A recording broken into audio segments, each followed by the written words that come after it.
FBC Radio, and I am your interviewer for the day. And today we have the Philippian jailer, and we have Paul.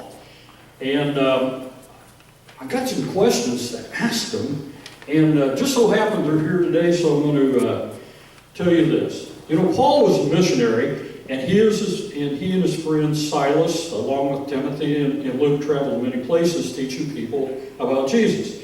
Now, when they were in the city of Philippi, they liked to go to a quiet place. And we like going to quiet places. Yes. And this was down by the river. And the people there were praying, and people wanted to know more and more and more about Jesus. Well, as they were leaving the city to go to the river, a young lady kept shouting at them. And these men are servants of the Most High God, who are telling you the way to be saved. And this is a little slave girl yelling that. Even though that sounded like a good thing, she kept following after them and yelling them the same thing over and over and over. Soon, no one could hear Paul and his friends talking about Jesus because the slave girl kept interrupting. And so, Paul, I want to know, what was your response to the young slave girl's shouting? I became annoyed, but knew the slave girl was not acting like she normally would act. An evil spirit was causing her to act this way. So I turned around and said to the spirit, "In the name of Jesus Christ, I command you to come out of her." At that moment, the spirit left her and she was herself again. Wow, that's a miracle, right? That's awesome. The girl had to be happy. Had to be happy, right? The girl was happy, but she was not free to go home. She was a slave. To be a slave is like having a boss and doing whatever he or she wants you to do all the time, but never being paid. And instead of a boss, this person owns you. Good point. So, she couldn't walk away. She was owned. All right, I got a question for the jailer over here. Mr. Jailer, I don't understand how Paul ended up in your custody, because how is this a bad thing? The slave girl's owners were very angry that Paul made the evil spirit leave the girl. Without the evil spirit living in her, she could not tell prophecies of people's futures. If she could not tell the future, then no one would be to hear them. Okay. So, the girl's owners grabbed Paul and Silas? Yes. And drug them to the marketplace in the middle of the city.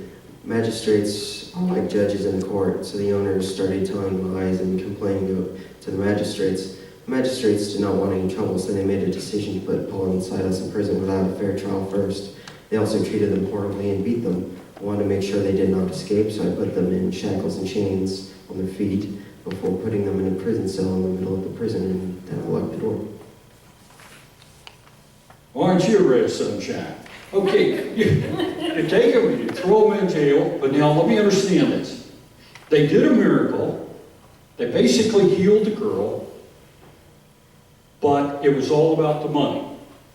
So the owners couldn't make money off her because she couldn't tell fortunes anymore. And they got thrown in prison. Oh, come on, Paul, that was an awful experience. So, you guys had to be scared and angry, didn't you?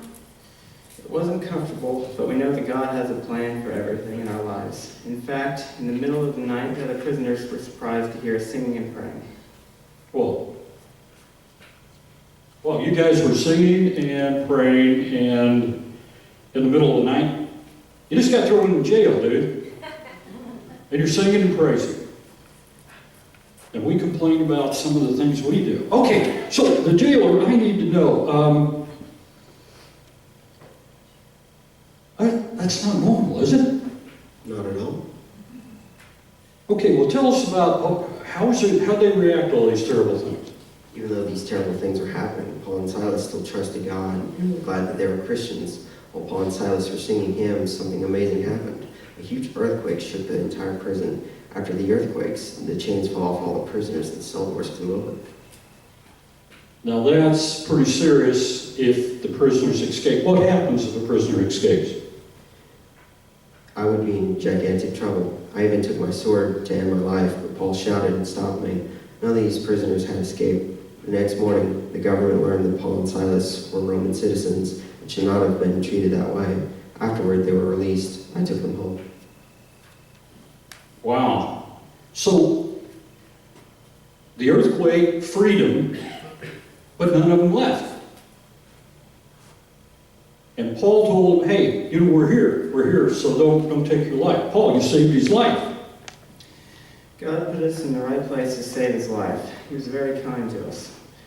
When he was taking care of our wounds, we told him and his family about Jesus. The jailer decided to follow Jesus, and he and his household were baptized. Jesus saved his soul, and by God's grace, Jesus will save yours. Very good. And that, ladies and gentlemen, will end the interview with Paul and Silas. But